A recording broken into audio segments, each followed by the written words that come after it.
Hey guys, how's it going? This is Josh here with another movie review. Not a retro redux this time, it is in the present, and we're talking about the newest blockbuster hit film of the year, it seems like, Barbie. Barbie stars Margot Robbie as the titular character, and Ken is portrayed by Ryan Gosling. This is directed by Greta Gerwig, and I don't really know how to start this review.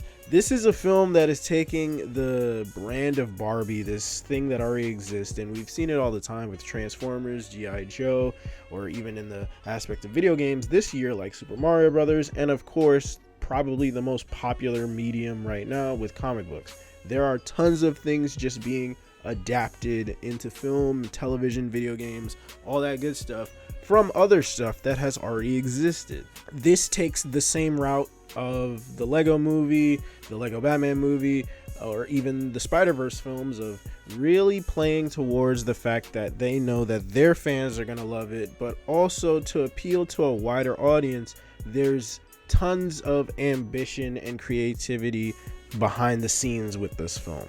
I think the plot itself is very ambitious. At first I thought this was going to be like a generic, oh, Barbie crosses over into the real world type of live action adaptation and she's a fish out of water and so is Ken. But instead, the real world aspect of this film is more so used as a plot device as opposed to a setting for these characters to partake in, because this is an experience for these characters that they take back to the Barbie fake world land. And I gotta say, I had a ton of fun just always in the Barbie fun world land. I wish we had a film that was just like almost 99% in this land, because everyone is either hilarious, super endearing, a combination of both, or just downright hilarious. This is a comedy, and for the first time in a while, I saw a comedy where I was laughing the entire time.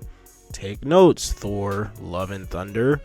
This is comedy. Like, there are so many moments in here that are genuinely funny, so many brilliantly written jokes, and a lot of it is expertly acted by Margot Robbie and Ryan Gosling and all the others, and also masterfully directed by Greta Gerwig.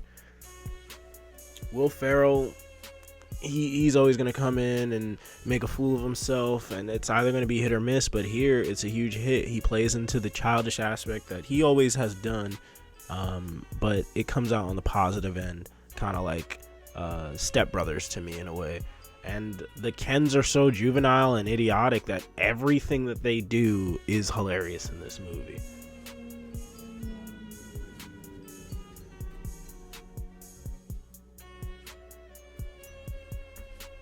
So yes, I have to give all the credit in the world to the comedy and the comedic writing in this movie, and to be honest, it often reminds me of Deadpool, not because it's super meta, but just by how funny it was off of the first watch, and hopefully it stays that way off of subsequent watches for sure.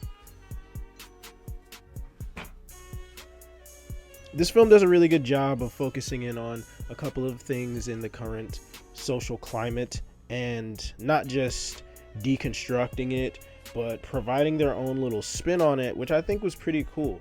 I think the whole arc of the Ken character has to be truly appreciated, because I feel like, you know, initially when you see this film, you would believe that this is supposed to be like a subversion of male-led action blockbuster films, by flipping that and making it not just about a girl's doll, but the girl's doll being a main character going through an existential crisis. And I do have to give credit where credit's due. Margot Robbie does a fantastic job dealing with this Barbie who's going through an existential crisis. There are so many moments in this film where Margot Robbie has to let her tears run, and to be honest with you, I was surprised at how good her dramatic acting was in this film.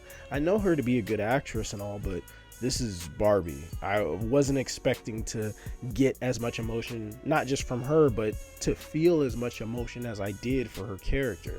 I do think she's a very interesting, well thought out, and detailed main protagonist. This isn't just like, oh, she's Barbie and all the other characters are interacting with her. No, she's a specific Barbie and she's going through something. There is this conversation of reality and life and existence and is it worth living? And I think it was actually handled pretty beautifully.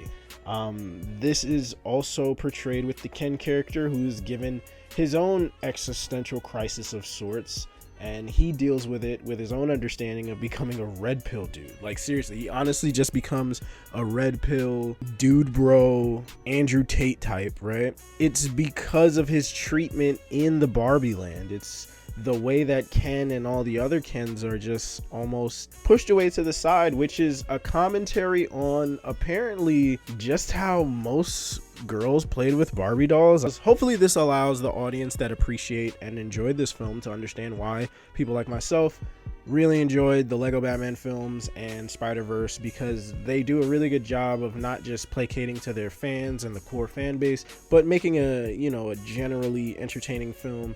And if I focus in on the Spider-Verse films, especially the sequel, one thing that I gave credit to that film for was being ambitious, much more ambitious than I expected it to be, even though the first one was also incredibly ambitious.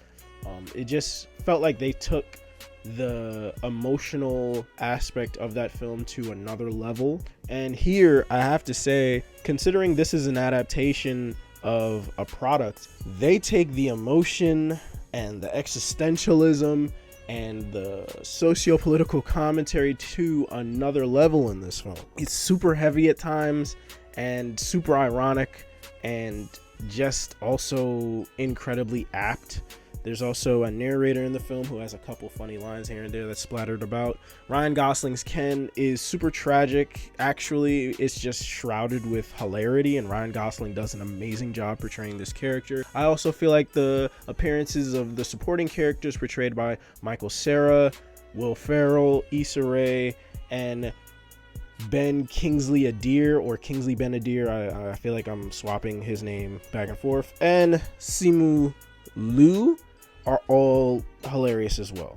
I think something that's been truly underappreciated about this film also is the musical numbers. There's one at the beginning and one towards the end, both of which are Ken oriented, and they're really catchy songs, especially the Just Ken song.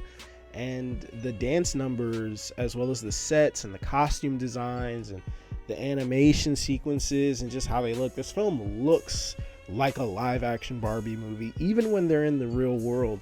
Of course, there are times where things look blue screeny. And the only time I really felt that way and it took me out of the film was in like the corporate offices and you see the skyline. But outside of that, when the Barbies and the Kens, are in their, the Barbie land, everything flows. The art style is unique and lived in enough to feel like a playset, scaled and detailed and designed enough to still feel like a real city that these characters are walking in and driving in. And one thing I will say is my biggest criticism of the entire film is there is a moment where the movie stops, and instead of continuing the clever socio-political commentary that they've been providing the entire time, there's legitimately like a 3.5 minute scene where they are holding your hand and screaming at you in your face with a megaphone, telling you a huge portion of the message of this film. And I feel like that was probably my one major takeaway, one major moment in the film that I was just taken out of it. Not because I disagree with the sentiments, because up until this point they've delivered everything else when it comes to its messaging, its themes, and all of the metaphors and allegories that it's throwing at us one by one. For some reason, when it came to this scene, it just felt like there was a complete lack of the cleverness. It felt like this was almost obligated by the studio to have the feminist moment, because it really doesn't fit.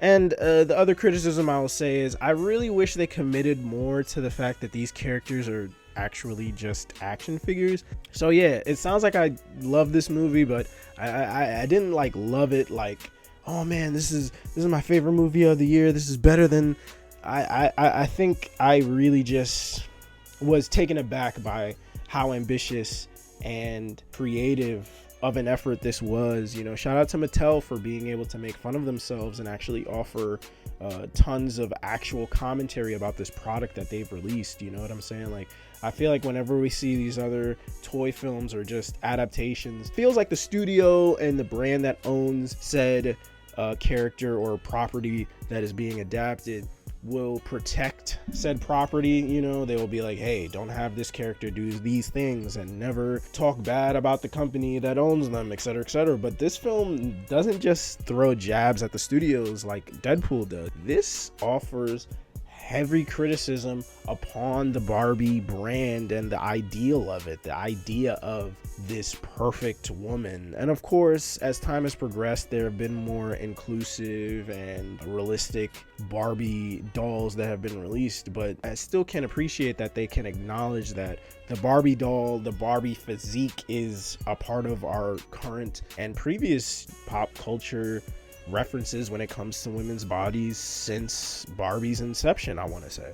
And now, yes, all of that can't be entirely blamed on the brand of Barbie, but we can absolutely point in the direction of the Barbie brand being perpetuators of the said societal accepted physique of a woman. And it also does a really good job of relating to its viewers, even someone like me who didn't grow up with Barbies, but I grew up around Barbies and I got plenty of the jokes, like the crazy Barbie, the weird Barbie, I guess you could say. Like, there's a moment where America Ferrera's character sees the weird Barbie. She's like, oh my god, I had a weird Barbie. And it was like, I didn't have a weird Barbie, but my sister did. So this is like weird that everyone, I don't know, experimented the same way with these toys. You know, it's something that was bridging everyone together culturally without people having a conversation about it these days, since they're all adults now. Overall, off of ambition alone, you know, I would have given this movie a 7, but I had some time to sit on it today. I'm glad I re-recorded this review because